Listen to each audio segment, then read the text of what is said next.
শুভ সন্ধ্যা প্রিয় বন্ধুরা, তোমরা কেমন আছো? আশা করি সকলে সুস্থ আছো এবং ভালো আছো। আমরা ভালো আছি। আমার চ্যানেলে নতুন একটা ব্লগে সকলকে স্বাগত। আজকে বারটা হলো বুধবার আর এখন বাজে সন্ধ্যে 6:30। আজকে সকাল দিকে অনেকটাই ব্যস্ত ছিলাম, তাই ব্লগটা শুরু করতে পারিনি। এখন সন্ধ্যে প্রদীপ জ্বালাচ্ছি, তাই ভাবলাম সন্ধ্যে দেওয়ার থেকে ব্লগটা শুরু করি, তাই ব্লগটা শুরু করলাম। তাই আমি ঘরে এখন সন্ধ্যে প্রদীপ ধূপকাঠি জ্বালাচ্ছি। তো বন্ধুরা, আজকে ভিডিওটা স্কিপ না করে সম্পূর্ণ দেখো, ভালো লাগবে। ভালো লাগলে একটা লাইক করো, কমেন্ট করো। আজকে আমি ঘরে প্রদীপ সন্ধ্যেবেলায় জ্বালাচ্ছি। আর কি হয়েছে, আমি রোজ সন্ধ্যে প্রদীপ জ্বালাই না। আমার বড় ছেলে, আমার ছোট ছেলে, ওরাই সন্ধ্যে প্রদীপ দেয়। তো আজকে আমি সন্ধ্যে প্রদীপ দিচ্ছি, তাই ভাবলাম তোমাদের সঙ্গে একটু শেয়ার করি সন্ধ্যেবেলায়। তো তোমাদের একটু দেখাবো। সকালে যেহেতু আমি পুজো দিই, তাই দিয়েছি।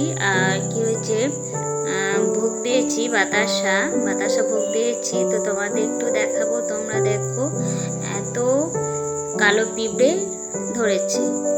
তো তোমাদের একটু দেখাবো, দেখো।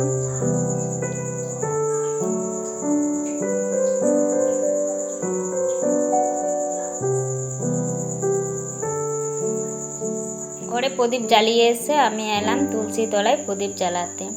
আর কি হয়েছে, বৃষ্টি কিন্তু এখনও পড়ছে, হালকা পড়ছে। আর সকাল দিকে তো বড্ড বৃষ্টি হয়েছে, সেটা তোমাদের সঙ্গে শেয়ার করা হয়নি। তো এখনও হালকা বৃষ্টি পড়ছে, তো তোমরা বুঝতেই পারছো তুলসী তলাইটা কিন্তু ভিজে আছে। সন্ধ্যে প্রদীপ জ্বালিয়ে রান্নাঘর গিয়েছিলাম, দুধ চা বানিয়ে নিয়ে এলাম 2 কাপ, আমার বরের জন্য, আমার জন্য। সন্ধ্যেবেলায় বসে আমার বর আমি দুধ চা খেলাম। আর এইদিকে আমার ছোট ছেলে বসে পড়েছে সিঙ্গারাগুলো নিয়ে, আর ওর বাবাই নিয়ে এসেছে সিঙ্গারাগুলো। আজকে যেহেতু দিনের বেলায় কাজে গিয়েছিল, তাই ও আসার পথে সিঙ্গারা নিয়ে এসেছিল। আর আমার ছোট ছেলে বলেছিল আনতে, যে সিঙ্গারা খাবো ওর বাবাকে, তাই নিয়ে এসেছে। তো আমার বড় ছেলে, আমার ছোট ছেলে খাবে, তাই ও সব কিছুই বাটি প্লেট নিয়ে এসে ও রেখেছে বের করে। তো আমার বড় ছেলে, আমার ছোট ছেলে, ওরা খাবে, আর আমরা খাবো না। আমরা যেহেতু চা খেলাম, তাই আমরা সিঙ্গারা। আমি এখন রান্নাঘরে এলাম, রাতেকার রান্না বসাবো। আর এই দিকটা তোমাদের দেখাচ্ছি কতটা অন্ধকার। আর আমি বলেছি অন্য ভিডিওতে যে আমাদের সেরকম কারেন্ট আলো নেই, তাই আমি রাতে ভিডিও পোস্ট করতে। তো বন্ধুরা, আজকে রাতেকার ভিডিওটা তোমাদের সঙ্গে শেয়ার করছি, একটু মানিয়ে দেখে নিও। তো আমি এখন রান্না করে এসে চাল, জল, ডিম, আলু একসঙ্গে আমি বসিয়ে দিলাম। তো রাতে রান্নাটা করব ডিম দিয়ে আলুর ঝোল। তো তার জন্য একটু মশলা পেস্ট করতে হবে, তাই আমি বের করে নিয়েছি লঙ্কা, আদা, রসুন, পেঁয়াজ, এগুলো সব কেটে পেস্ট করব। আর এই দিকটা তোমাদের দেখাচ্ছি, পুরো বাড়িটা আমাদের অন্ধকার। একটা লাইট ছিল, তো লাইটটা খারাপ হয়ে গেছে, সেজন্য অন্ধকার রয়েছে। তো আমি ভাতটা তো অনেকক্ষণ হলো বসিয়েছি, তাই ভাতটা আমি এখন দেখবো হয়েছে কি না কি। আর কি হয়েছে, আমার একটু অ্যালার্জি হয়েছে, তাই আমি ডিম খাচ্ছি না এখন। তো অ্যালার্জিগুলো এখনও আমার যায়নি শরীরে থেকে, এখনও আছে। আর আমি এখনও ওষুধ খাচ্ছি, আর কবে যাবে জানি না। তো ওষুধ এখন খেয়ে যাচ্ছি, তো একটু কমেছে আগের থেকে। আগে অনেকটাই বেড়ে গিয়েছিল, তো অনেকটাই কমেছে।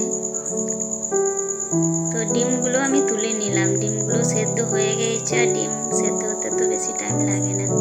ডিমগুলো বের করে নিয়েছি ভাতে থেকে, তো ডিমের খোসাগুলো ছাড়িয়ে নেব। ডিম আলু ঝোল রান্না করার জন্য পেঁয়াজ কেটে রেখেছি, লঙ্কা, আদা, রসুন পেস্ট করে রেখেছি। আর কি হয়েছে, আমার ছোট ছেলে ডিম সেদ্ধ খেতে চায় না, ও ডিম ভাজা পছন্দ করে, আর ওর জন্য ডিম ভাজাই হবে। আমার ছোট ছেলে ডিম সেদ্ধ খেতে চায় না। তো বন্ধুদের বলছি, তোমাদের কোন কোন ছেলেরা ডিম সেদ্ধ খেতে চায় না, একটু কমেন্ট করে জানিও। ভাতটা হয়ে গেছে, ভাতের থেকে আলুগুলো বের করে নিচ্ছি, আলুগুলো সেদ্ধ হয়ে গেছে। তো ভাতটা নামিয়ে ফেনাটা ঝরিয়ে নেব। এদিকে ভাতে ফেনাটা ঝরিয়ে নিলাম, তো ঢাকা দিয়ে দিচ্ছি ভাতটা, ফেনাটা ফেলে দেবো। আর এদিকে বসিয়ে দিলাম কড়াইটা গরম হয়ে গেছে, তেল দিয়ে দেব। তেল দেওয়ার পর একটু নুন দেব। নুন কেন দেব, ডিমগুলো ভাজবো, তাহলে ভাজাটা ভালো হয়। আর ডিম তো একটু তেলে দিলেই হলুদ হয়ে যায়, ডিম বেশি না ভাজলেও হয়, কালার কিন্তু হলুদ চলে আসে ডিমে। আর খুবই ভালো লাগে দেখতে, রংটা হলুদ, সাদা থেকে হলুদ হয়, খুবই ভালো লাগে। ডিম আলু ঝোল রান্নাটা করছি, তো ডিম যেহেতু ভাজলাম তো ওই তেলে আমি পেঁয়াজ দিয়ে দিচ্ছি। পেঁয়াজটা কিন্তু লাল করে একটু ভাজলাম।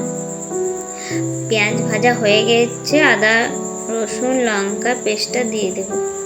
তো আদা রসুন লঙ্কা পেস্টটা দিয়ে দিলাম, তো একটু ভাজবো, বেশি ভাজবো না, বেশি ভাজলে কী হয় বলো তো, তিতো হয়ে যায়, তাই বেশি ভাজলাম না। মশলা দিয়ে দেবো, এক এক করে মশলাগুলো সব দিয়ে দেবো। আর কী হয়েছে, আমার বড় ছেলে এসে ডিমটা একটু খেয়ে নিল। আর আমার ছোট ছেলে বললাম তো ডিমের প্রতি একদম লোভ নেই, আর আমার বড় ছেলে ডিম খুব পছন্দ, তো ও একটু খেয়ে নিয়েছে ডিমটা।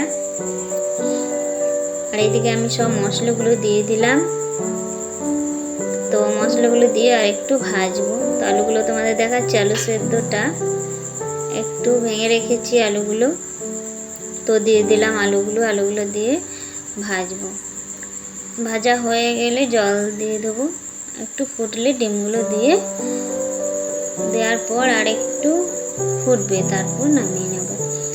আর আমার বর তো কাজে যায় রাতে, আজকে যেহেতু দিনের বেলায় কাজে গিয়েছিল তাই ও ঘরে আছে, তো সবাই মিলে আমরা রাতে খাবারটা একসঙ্গে বসে খাবো। আর অনেক দিন হলো খাইনি রাতে একসঙ্গে বসে, তো আজকে আমরা সবাই মিলে একসঙ্গে বসে রাতে খাবারটা খাবো। আর যেহেতু রাতে কাজে যায়, আর এই মানে কি বলবো, এই কদিন তো বৃষ্টি হচ্ছে, আর ভালো লাগছে না বৃষ্টি।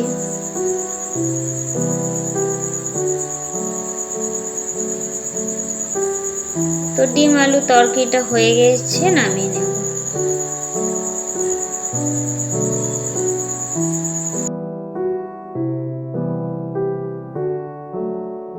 আমার রান্নাটা হয়ে গেল, তো সবার জন্য খাবার বানাচ্ছি।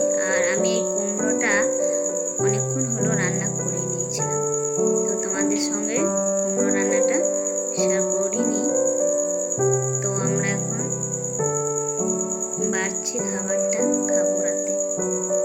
আর কি হয়েছে, আমার ছোট ছেলে, আমি ডিম ওকে ভেজে দিয়েছি, তো ডিম ভাজা ও বলছে তুমি অর্ধেক নেবে, তবে আমি খাবো না, তাই আমি অর্ধেক ডিম নিয়েছি আর ও নিয়েছে। আর এই যে ডালটা আমার ছোট ছেলেকে দিলাম, তো ওই ডালটা আমাদের বেলাকার ডাল ছিল, তাই ওকে একটু ডাল দিয়ে দিলাম আর ডিম ভাজা, ওই দিয়ে খাবে। 10টা তো অনেকটাই রাত, সবাই মিলে আমরা রান্না করে খেলাম। তো ওইখানে বাসনগুলো সব ধুয়ে নিলাম রাতে। আর হালকা বৃষ্টি পড়ছে, আর সারাদিনই হালকা বৃষ্টি পড়ছে, তো কাপড়গুলো দেখো তোমাদের দেখাচ্ছি, একটা শুকোয়নি, সব মানে মিলে রেখেছি হাওয়াতে, হাওয়াতে শুকিয়ে যাবে রাতে, তাই মিলিয়ে দিয়েছি। আমার ছোট ছেলে, বড় ছেলে, আমার বর সবাই শুয়ে দিয়েছে, আমিও শুতে যাবো, অনেকটাই রাত হয়েছে। বন্ধুরা, আজকে ব্লগটা এই পর্যন্তই ছিল। তোমাদের যদি ভালো লাগে লাইক কমেন্ট শেয়ার করো, অবশ্যই